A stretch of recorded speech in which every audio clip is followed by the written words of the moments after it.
éminent médecin français yi bañ ko mu dem États-Unis toute la nutrition américaine est basée sur Alexis Carrel. c'est-à-dire booy wax par exemple émergence 2035 dafa ànd ak le Sénégalais de 2035. Quel est le Sénégalais que tu auras en 2035? Les Américains ñoom xam nañu ban Américain la ñuy am 2050. si leen koy yar si leen koy jox mu lekk lu mu war a lekk ak lu mu warul lekk loolu yëpp liggéey la. et un pays qui ne produit pas un pays qui exporte subit. ba pare ñu am culture différente boo demee chez les pays riches plus nit ki riche plus mu mince boo ñëwee suñu dëkk plus mu riche plus mu obèse. nga rëy pauvre plus mu obèse. mën nañu def tubaab yi ak kii ak non c'est pour te dire c'est en fait la perception. je suis riche je suis beau je suis gras. c'est un signe de richesse extérieure. nga dem si ñoom plus ñu riche plus ñu sew. doo comprendre nga xool lu ñuy lekk nga ne waaw moom lu muy ut si benn salade crudité ay kii mel noonu yow loolu boo ko xoolee nga ne kii daal moom day caaxaan yow leen ngay lan ngay def. lekk baa doole non attends d'abord lekk baa doole nga toog yor sa débrousse ñu doon la sa non da ngay commencer d'abord par sa ndëkki. waaw ndëkki ba maanaam café ba teg dafa 7 suukar. 7 morceaux. jël buru mel ni teg si sa beurre. beurre ba mu dégg. xam nga. ba pare nag ban genre beurre. nga ne nii nag. nekk non bu fi tudd tur s'il te plaît. pas de nom. yor say genre malal yi am say 2 gallons. boo ko defee mooy 2 gallons mooy lan. 2 gallons rek mooy borom ñaareel yi. ñaari jabar ok. boo demee fële ñu dooraat la ko midi nga ñëw ñu doon la ceeb bi doon ba kese nag di rivaliser ak boisson sucré bu nekk. nga ñëw ba pare teg si thé. ataaya ñetti bu normal yi. nga ñëw le soir. ça veut dire caagi nit ñi di leen ne par exemple le matin tu prends un petit déjeuner de roi à midi un repas de prince et le soir un repas de pauvre de manant de paysan ñu dañ inverser affaire bi c'est roi et tu te rapproches sans le savoir du cimetière nga yor nag 50 ans mooy moment boo xamante ne non dëkk yi foog ñu réfléchir on ne réfléchit pas mooy maanaam Senghor avait commencé ça mooy maanaam état dafa jël xaalis teg la ki yow c'est vrai qu'à l'époque on n'allait pas à l'école privée beaucoup c'était beaucoup plus l'école publique donc c'est l'état qui supportait c'est les Sénégalais ñoo doon supporter état bi teg xaalis si yow nga dem ba am 45 ans 40 ans si nga ñor vraiment pour liggéeyal sa dëkk am à l'époque c'était jusqu'à 55 ans la retraite état ne 50. fa ngay feebare wala nga dee. fa ngay feebar fa ngay feebare fa ngay commencer toxines yëpp à partir de 30 ans tu ne fais plus le sport tu es trop beau garçon ainsi de suite. Charles bu ma xas bu ma jóg. non yoo xam ne ku la xool nii. xam ne ko war nga dem doy. non bu ma xas bu ma jóg. non c'est-à-dire quoi c'est-à-dire que en fait ce que je ne comprends pas ngay xool suñuy panneaux publicitaires yi ñu lay jaay la mort ngay jënd la mort on nous vend du beurre on l'achète on nous vend tout on l'achète et pourtant on a un ministère de la santé c'est vrai c'est bien de faire du commerce mais on a Saint-Louis rek c'est 10% de diabète. 10 Saint-Louisiens sur 100 sont diabétiques. 24 Sénégalais sur 100 ont l'hypertension. Mais comment veux-tu construire ton pays quand tu as 70% de jeunes? loolu laa doon wax sànq c'est-à-dire amul benn cohérence c'est-à-dire du ñu toog laboratoire tas affaire yi mais par exemple on va vers l'émergence mais pour porter l'émergence il faut être ça. Quand vous regardez par exemple le problème des pays arabes pourquoi on prenait beaucoup les Sénégalais ñuy dem Maroc ñuy dem yenn pays arabes yi parce que ñoom ñëpp dañu am diabète. Donc on venait chercher ici la main-d'œuvre, mais aujourd'hui, le Sénégalais, on a un problème. On commence à être diabétique à partir de 30 ans, parfois même avant. On devient diabétique, on a l'hypertension. Tu construis quoi avec ça? On ne te parle pas d'une sensibilisation. Publicité, bu nekk ñu bàyyi ko ay publicité mensongère bu la nee cette huile elle est bonne pour toi, il faut lire cette huile, c'est ton cercueil. Et moi, c'est peut-être là le grand problème qu'il y a, c'est que c'est cette espérance de vie boo xamante ni fa laay terminer. Quand on me dit que le Sénégalais il a une espérance de vie de 60 ans, moi je dis c'est pas vrai. Parce que le nombre de personnes que je connais qui partent entre 50 ans et 60 ans, moi je commence à avoir. C'est pas possible.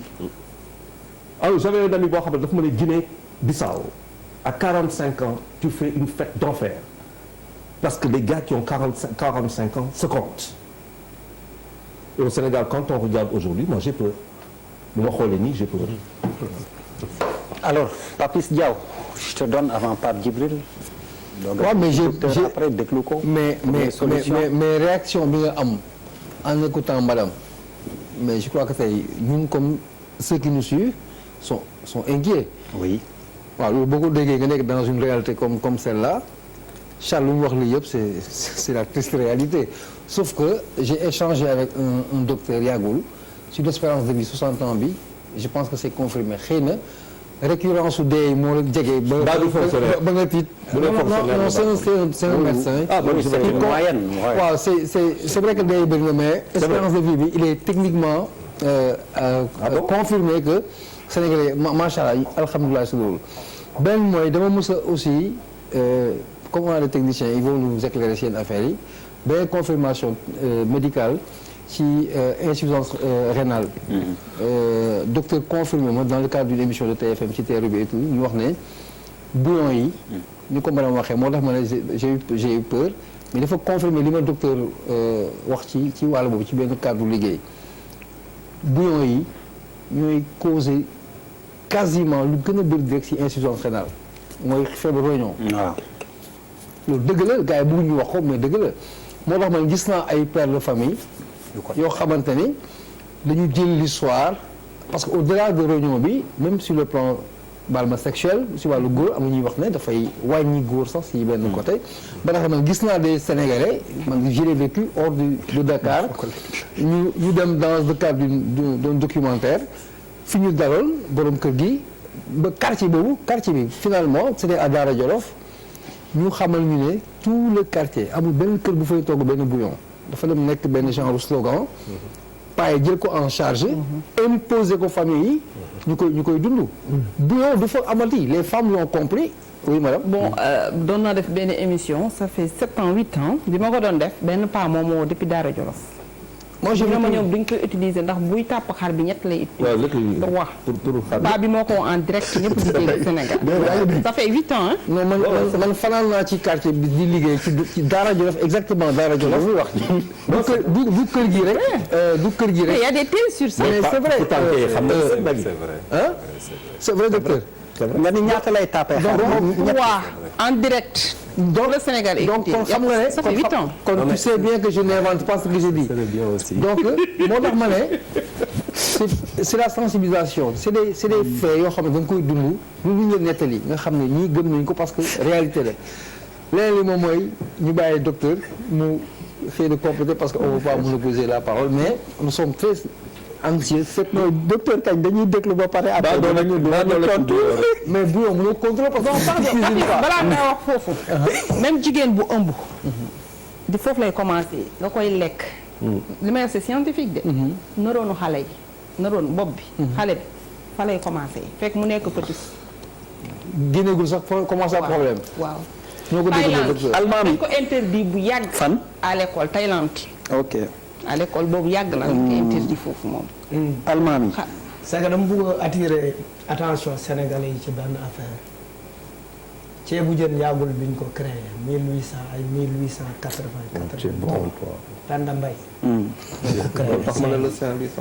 parce que bi mu créé ceebu jën li indi ñu commencé lekk ceeb parce que c'était pas un aliment de base sénégalais li tax parce que tubaab yi ci seen yenn colonies yi ceeb surproduction dafa amoon ñu ne nañ ko indi ci colonie africaine yi ñun bu njëkk ñiiri bu naa lañ doon añee ndekkee fonde moi j'ai fait la Gambie boo yeewoo ruy ngay ndekkee fonde ruy lañ koy woowee ñu imposer ñu mburu imposer ñu des aliments yi nga xamante ne bokkul ci suñu culture ñu commencé forcer suñu bopp ba pare di ko tiitaru ba ci yenn boutique yi nga xamante ne tubaab yee ko moom sax nit ñi bu ñuy dem di fa jënd naanaa sax dañ koy doser parce que loolu effet wu colonisation la parce que colonisation aussi ça a été un projet qui nous a affecté c'est pas fait de manière anodine dafa am leneen bi ñu tabaxee école yi tabax yeneen yi et cetera et cetera. kaay ma dëggal la ma yokkal la ñan ñoo fi indi farine France Canada Belgique ñu ngi def autosuffisance en riz te que alors xamal ni blé bi dañ ko fi béy day réussir Sénégal. destruction waaw parce que Asie la jógee. waaw xam nga loolu bi ñu demee ba indil ñu yooyu yéen a ngi wax ay affaire gerte beeg yëpp ah bu ñu demee bay wax yooyu ba commencé tudd sax bouillon yi bu njëkk bu suñu maam yi bu ñu bëggoon togg lu saf lu neex bisaab bu ñu takk la ñuy boole géej beurre ak géej koŋ pour mu defar ndigg xale bu góor gi. yokk si suuf. non c'est important c'est-à-dire c'est des habitudes yu ñu bàyyi mais bisaab bu ñu takk bu ñu boole. ak géej. boole ko ak géej beurre la ko ma géej koŋ takk ko ak wëñ yu ñuul yooyu. ngay lekk ceeb bi di ko daj. c'est aphrodisiaque la. mais yu mel noonu dañ ko bàyyi wala tànnal la benn yéeg biir marché bu spécial pour defar la donc ñu dem ba tàggoog habitude parce que bu ñu fàtte ni que suñuy maam quand même am na ay affaire yu ñu fi bàyyi. c'est parce que nous on n'interroge pas notre histoire. et on a le complexe de notre histoire. benn séeréer mus na sol costume ak cravate bi mu solee costume ak cravate ñu taajal ko ndambe mu ne maam ji suur naa maam ji ne ko lu tax mu ne parce que tey costume ak cravate laa sol donc taajal ma ñu taajal ko hamburger fast food la c'est cancérigène mooy c'est parce que c'est cuisiné très rapidement boo demee fii ci fast food yi fi nekk mun nañ jaay 1000 sandwich ci benn bés et puis nit ñi dañ koy rang di ko tiitaroo foog ne loolu mooy maaseeg jamono lekk fondé log caagri parce que ragal nga ak fóonanteeg sa gel daj mu daj caag non si non c'est important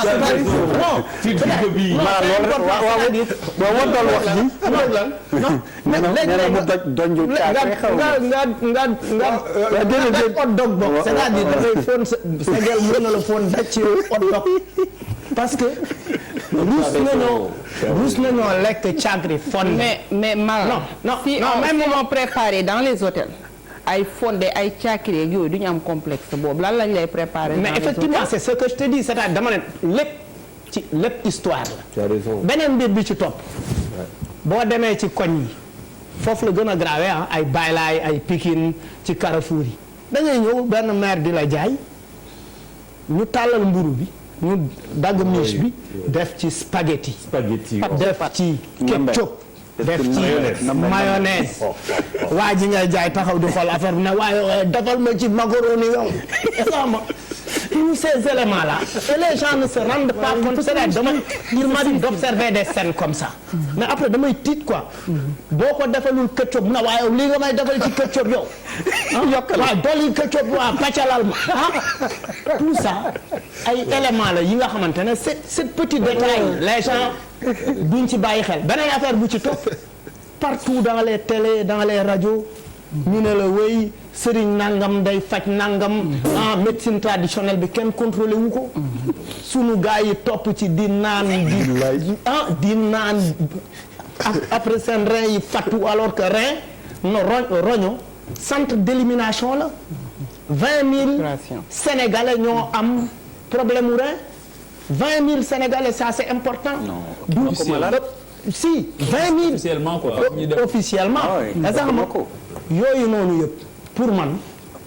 dañu war a loolu catastrophe la. c'est-à-dire li Charles wax dëgg la bu ñuy dem fii ak quelques années on n'aura plus même de bons footballeurs. on n'aura plus même de bons lutteurs on aura tel titre la dañ lay takk léegi nga doon gel nga génn ñu ne oui non oui vraiment yow sa sëy neex na yow moom waaw jeeg danaan faj au nom de quoi. c'est-à-dire on crée des concepts de perception yi nga xamante ne il faut que quand même il faut que ñu ñeme am sañ-sañu interroger suñu histoire am sañ-sañu taxaw ne lii ak lii baaxul man xam nga lu may ndekkee est-ce que man benn orange u Pël Fuuta yi lay ndekkee et c'est ça. orange u Pël Fuuta yi parce que kenn greffé wu ko parce que juróomi dërëm lay jar mais nit ñi balaa ngay bëri ci jëm bu supplémentine nga jékki-jékki ñu jaay mais imaginez ginaar nga yar ginaar tey dans 40 jours mu mag mais il y a un problème alors que suñu ginaar yii nii da nga leen di yar 20 ans ñu toll ni man ñu mel ni man. man genre ginaar yooyu non il a carré attends mais tu as bien dit tu as bien dit